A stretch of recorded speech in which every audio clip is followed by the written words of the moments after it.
Okay, so last week we talked about one of the most powerful vegetables that we can add to our plate. The research is astounding. So if you didn't catch that video, make sure to go back here and be able to watch that video because it is powerful. So now you might be thinking, where do I find these broccoli sprouts? And I felt the same way. I went to the store and I bought broccoli sprouts and I was able to get a pretty good container for around $4. But then I found out I can make it at home for 25 cents a cup. Amazing. So I'm going to show you today exactly how you make it at home, how simple it is, and I'll tell you what you need, how you'll grow them, how to store them, and how to make them a part of your daily routine so you get those benefits of protecting your heart. Because that is what this space is all about. I'm finding all the ways in which we can protect our heart in very healthy, simple ways that don't completely make us feel restricted or that we're not enjoying our life. Because isn't that the point? That we're enjoying our life. Okay, first of all, you do not need much to make broccoli sprouts at home. It's literally a mason jar. You need some type of lid that allows you to pour the water out, but not the seeds. So I use special sprouting lids that you can just get off of Amazon. I'll put that link below of what I use. And there's also little sprouting kits that you can get that has the mason jar and the lid if you want to have something that's all set up and easy for you. But literally that's it. You need those two items. You need the broccoli seeds. So I found a pound of broccoli seeds on Amazon for 20 bucks. And you want to make sure that you get non-GMO and you get sprouting seeds. You don't want to get just regular broccoli seeds. You want to get the ones specifically for sprouting. That's it. You don't need any soil. You don't need gardening experience. And in fact, it doesn't even need to be a season that you would be growing in. You could be doing it in winter, January, whenever you want, and it's fast. It is the best way to get nutrition on your plate, vegetables, and grow it your own without having to deal with the whole growing things outside and long times until you get to harvest that food. Okay, so once you have the setup, what you need to do is you need to take about a tablespoon of the seeds and put it into your mason jar and put a little bit of water to cover it. I usually double it, about double as high as the level of the seeds. Now you're gonna soak that overnight. Soak that for at least 8 hours, no more than 12.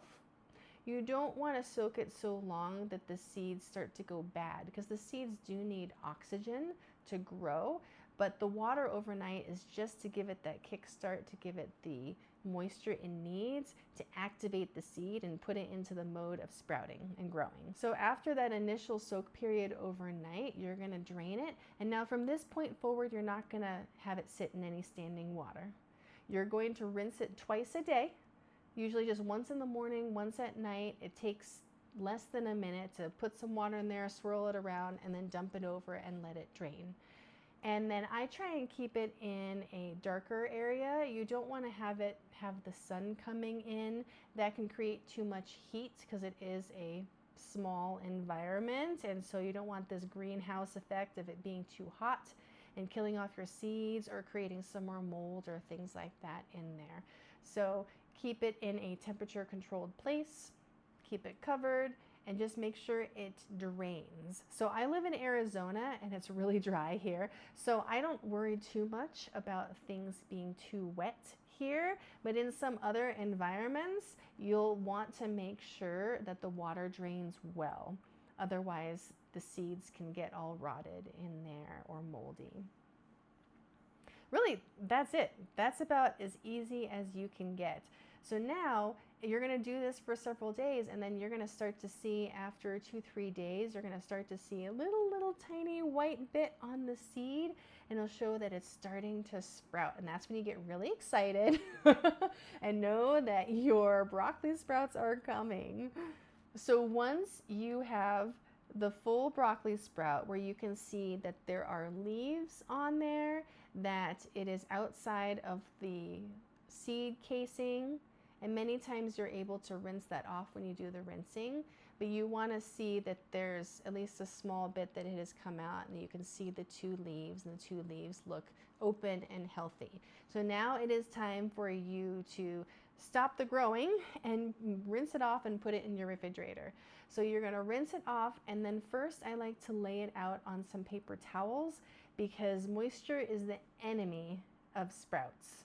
So before I even put it in the refrigerator, I want to make sure that after I rinse my sprouts, they are as dry as possible without letting them dry out. I leave them out a couple of hours, and then I put fresh paper towel inside of the glass jar, the glass container. I just use my little standard glass bottom and then clip top container, and I put paper towel underneath and then the sprouts on top and have it be loose. You don't want to pack them in there because that can cause it to get too wet and also to make it rot and moldy. So I make sure that there's some air in there and that it's dry. And those are the key things, really. So now you have sprouts and you have it ready to go. You have it in your fridge. So you might be thinking, how do I actually make this a part of my daily routine? So in my next video, we're gonna go over 5 simple ways that I add broccoli sprouts to my meals so that it makes it really simple for you to get this in your belly, helping your heart and be able to protect from future heart events, because that is what I'm here for. My dad died of a heart attack at a young age in his 50s. I had high cholesterol all in my 20s. It's something that I've been passionate about ever since I've taken care of heart patients in the hospital who have had bypass surgeries and stents. And it's something that is the #1 killer in the United States. We have to turn this around. And so if we can do small things like this, adding a bit of broccoli sprouts to our salad, to our food, to be able to turn it around in this country, that's what I am here for. So meet me on the next video where we talk about those 5 different ways that you can add these broccoli sprouts. Let's do this together. I'll see you in the next video.